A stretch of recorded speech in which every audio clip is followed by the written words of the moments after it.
Bom, gente, queria agradecer muito a presença de vocês, tá? O objetivo, né, do Instituto Obesidade Brasil, André Levy já falou, são os pacientes. Então, essa é a sala nossa mais querida, que ninguém saiba lá em cima, tá? Mas, inclusive, as salas de cima são para melhorar o acolhimento de vocês, tá bom? Então, eu vou falar um pouquinho de preconceito, né? Por que que o médico, o profissional de saúde tem tanto preconceito com a pessoa com obesidade e aí você tem um tratamento ruim? Então, eu vou mostrar o que acontece. Então, eu vou começar primeiro com essa história aqui. Infelizmente, né, dentro do obituário aqui da Ellen, ela se sentiu mal por vários anos, desde 2018. Quando ela ia nos serviços de saúde, o que acontecia? Ela chegava lá, todo mundo olhava para ela, via uma pessoa com obesidade e falava, é isso, ela está mal por causa da obesidade, eu não preciso fazer nada, né, eu não preciso tratar. E aí, o que aconteceu? Finalmente, depois de vários anos, um médico suspeitou que tinha uma outra razão para ela estar mal. E ela descobriu um câncer avançado, tá? Apenas alguns dias antes da sua morte, aos 64 anos. Tá? Então, infelizmente, preconceito leva a isso, a você não atender a pessoa de forma adequada. Você falar, não, teu problema é perder peso, eu não preciso pedir exame, eu já sei qual que é o seu problema, você nem falou. Tá? Então, isso tem uma pessoa que passou por isso e publicou o caso, né? Eles viram isso. E aí aqui eu acho que é bem interessante, né? Não há um único paciente com obesidade grave que não experimentou preconceito pelo seu peso. Sejam comentários de médicos, de enfermeiros, maneira como a sala de espera está montada, né? Problemas de privacidade. Isso é um especialista lá da Universidade do Canadá. E o preconceito de peso é onipresente na sociedade como um todo.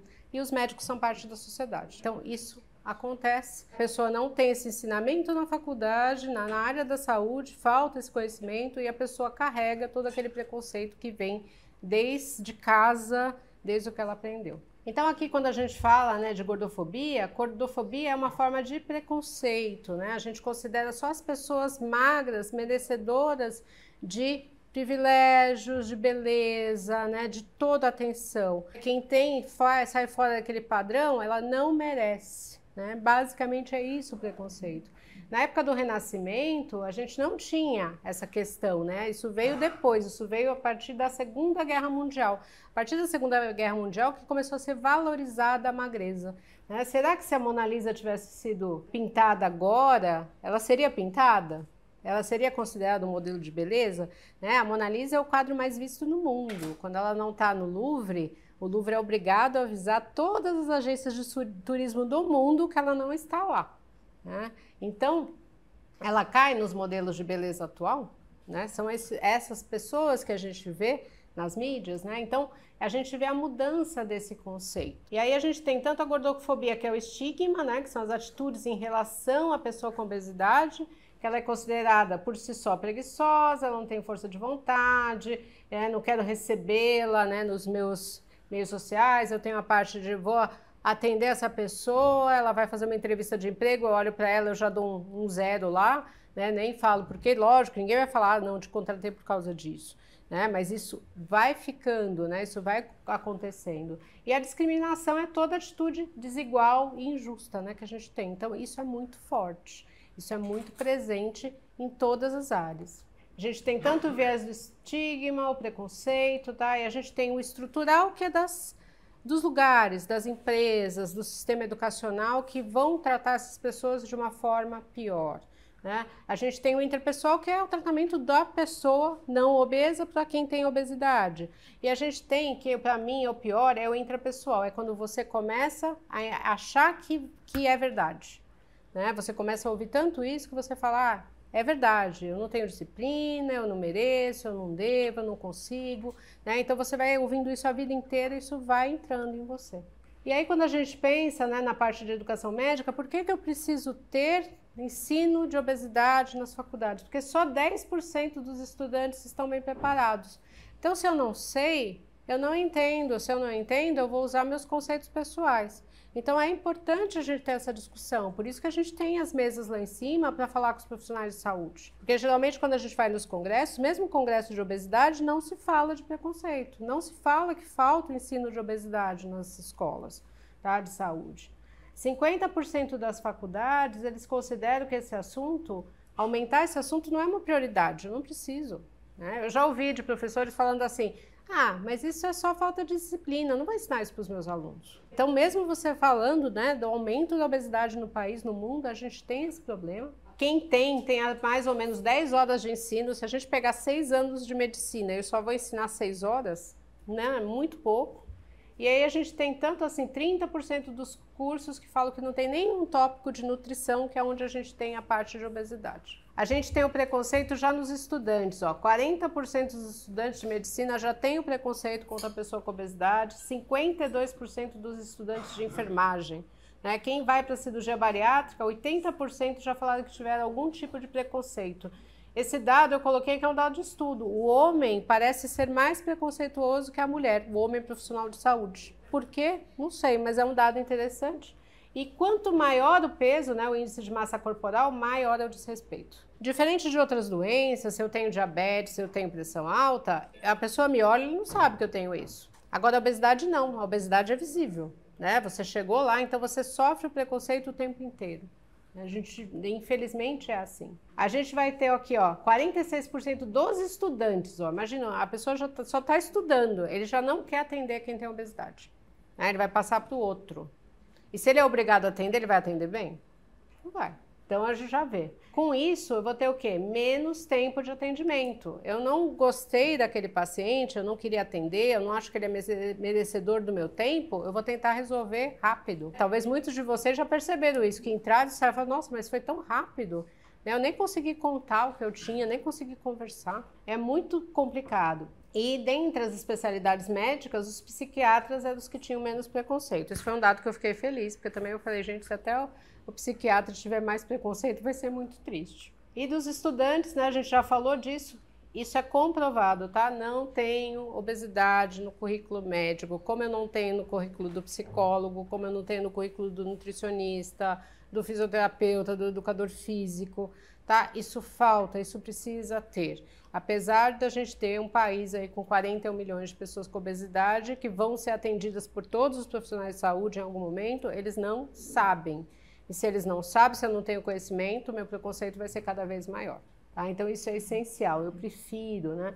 E aqueles perguntados para os pacientes, eles falam que preferem quando a pessoa aborda a questão do peso, a questão do peso saudável, e eles não gostam da palavra obesidade, nem obesidade mórbida, nem de gordo. Muitas vezes isso é uma pesquisa americana que eles falam que esses são os termos pejorativos. Tá? Então isso é importante também, você entendeu como o seu paciente gosta de ser tratado, o que ele quer conversar com você. A gente tem tanta preocupação em outras doenças e obesidade muitas vezes isso nem é falado. E aqui, né, 88% das pessoas, esse dado é muito interessante, eles falam assim que 88% dos estudantes consideravam como doença, mas 74% achavam que era ignorância. Então, acho que eles responderam o questionário dizendo que eles achavam que era doença, mas na verdade, a gente vê isso aqui, ó, né? 28% achavam que a obesidade era decorrente de preguiça, 49% dos estudantes falavam que era um paciente problema. Eu escuto isso o tempo todo. Nossa, não sei como você aguenta atender essas pessoas. Né? Até para montar ONG a gente ouviu isso. Mas para que você vai montar essa ONG de obesidade? Essas pessoas não querem ser cuidadas. Né? A gente ouve isso até hoje. E 30% achavam que se você tiver uma discussão sobre o assunto, isso é interessante. Então as pessoas querem aprender. O problema é você colocar isso.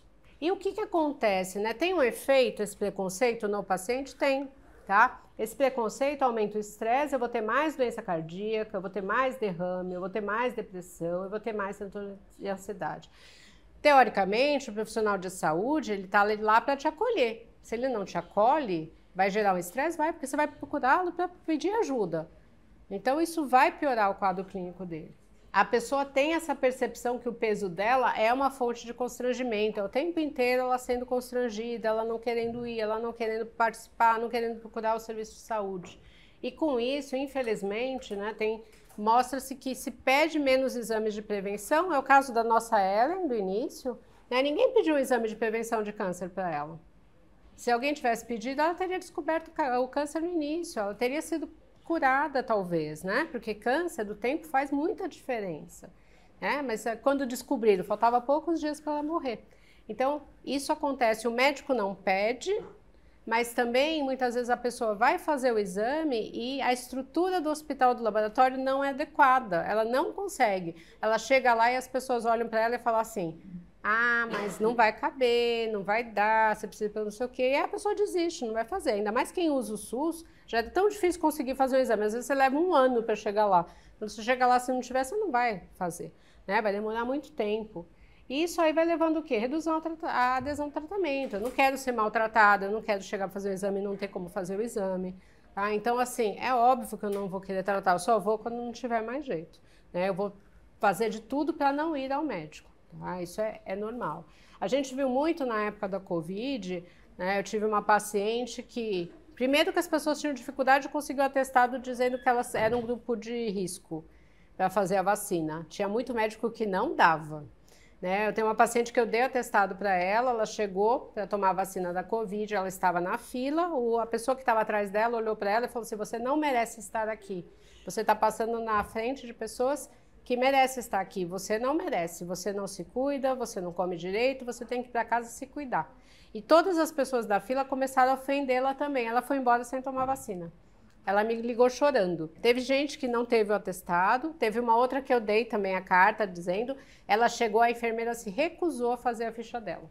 Falou que ela não merecia estar ali, que era uma questão de fechar a boca e fazer exercício, que ela tinha que ir embora. E nem abriu a ficha. Né? Então, assim, a gente vai vendo isso tão forte, a pessoa não consegue um atestado para dizer que eu mereço, não é uma questão de merecimento, era comprovado, era um grupo de risco, mas as pessoas tinham essa questão, tá? E tem ainda. E aí, né, infelizmente, a gente chegou aqui nesse caso, não sei se todos vocês viram, tá? Que foi um rapaz com obesidade grave que morreu na frente do hospital, deitado no chão da ambulância, porque não tinha uma maca para pô-lo na ambulância, não tinha condições para recebê-lo no hospital. Gente, isso não existe. Eu não posso recusar um paciente. Eu dou um jeito, eu ponho 2 macas, amarro uma na outra. Dá um jeito, a pessoa não pode morrer na frente do hospital. Provavelmente alguém olhou e falou: ah, deixa, ele vai para outro canto. Ah, ele merece estar doente. Né? E aconteceu isso. E ele acabou morrendo. Ninguém achou que ele fosse morrer, mas acabou acontecendo isso. Isso não pode acontecer. Isso é um caso que a gente soube. Imagina quantos outros que tem que a gente nem sabe. Aqui a gente tem, né, um deputado que é um representante da sociedade falando mal de uma influencer que colocou uma foto. Ele se sentiu livre para falar mal dessa influencer. E ele é um representante público, quer dizer, ele está representando toda a sociedade, todo mundo acha que vai... Então todo mundo pode falar mal? Todo mundo pode ser preconceituoso? Então a gente tem que tomar muito cuidado. Eu sempre trago esse exemplo, né? Essa aqui é a primeira loja, né? A primeira marca de roupa esportiva que criou uma linha plus size. Então eles fizeram essa vitrine. No dia seguinte, a vitrine teve uma manifestação na frente da loja em Londres, das pessoas achando um absurdo uma marca esportiva ter roupa para pessoas com obesidade. Então, se imagina se as pessoas, né, vão lá protestar contra um manequim. Imagina que as pessoas sofrem.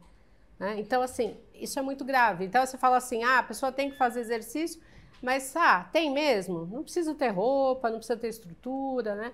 Então, isso é muito sério. E aí, né, a gente está falando só de problema, né? A gente tem que fazer alguma coisa. Hoje a gente está aqui tentando fazer alguma coisa, né? Ensinar sobre isso, fazer com que as pessoas saiam daqui com uma consciência diferente, né? Então, isso é importante. E é interessante que a hora que você pergunta, os médicos têm interesse em saber. Eles têm interesse em aprender. Então, você tem que aproveitar essa oportunidade e ensinar. Então, aqui a gente tem 3 exemplos do Brasil, dos Estados Unidos, que são universidades que estão falando já de falar mais sobre obesidade, né, dentro do curso da área de saúde. Lá no Einstein, na Faculdade de Medicina do Einstein, a gente começou a discussão na bioética por conta do caso do rapaz que morreu. E foi muito interessante porque a gente descobriu algumas coisas de falta de estrutura dentro do hospital, é um hospital privado. É um dos maiores da América Latina, que faltam coisas. Mas se a gente não tivesse se juntado para discutir, a gente não ia saber. Então, agora eles já estão discutindo de colocar esse tema na disciplina de humanidades, que é uma disciplina que tem dentro do curso médico. Até uma das alunas de medicina está em cima. Ela veio assistir o evento porque ela queria aprender mais. Tá? Então, a gente vai gerando conhecimento. A discussão é importante.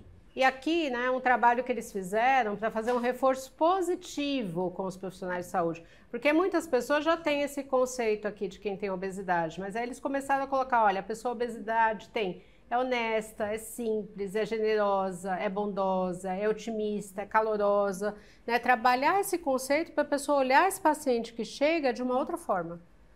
Porque ela só tem isso sempre. Então a gente precisa trabalhar isso também. Tá? Então isso também é importante, então tem jeito de agir. E aí uma das coisas que eles estão falando, eu achei muito interessante, isso aqui é de uma clínica lá do Canadá, uma das coisas que estamos começando a pensar agora é sobre reconhecer não apenas o problema do paciente e o profissional, mas precisamos pensar também na estrutura do serviço de saúde, como que eu vou receber, a cadeira que eu vou ter, né? As cadeiras são fortes e sem braços na sala de espera? Eles têm equipamento médico adequado para as pessoas com obesidade? Eu tenho que perguntar isso. Se não criarmos um espaço seguro para eles, eles não vão vir. Não podemos ajudar alguém que não está entrando no nosso serviço. Então eu preciso montar uma estrutura adequada, eu preciso receber todo mundo bem. Isso tem que valer para todo mundo. Tá? Então isso é muito importante, isso é fundamental. E aí é uma questão de respeito, é uma questão de conhecimento, e é uma questão de empatia, porque para eu reduzir preconceito, eu tenho que dar conhecimento, eu tenho que dar ferramentas. E aí eu falei, né, em todas as salas que todos os anos alguém comenta que é um absurdo um homem magro como o Rodrigo Santoro fazer a abertura do evento, fazer o vídeo de chamada. Porém, se um homem magro com sucesso mundial, que não ganha nada com isso, tem empatia, a gente está conquistando muita coisa. Tá? Eu acho que isso é fundamental. Eu não preciso ter aquela dor para eu ter empatia, né? E se eu não tenho aquela dor e eu tenho empatia, eu acho que isso mostra muito da pessoa. E aí, né, a gente termina, eu comecei com a história da Ellen, né?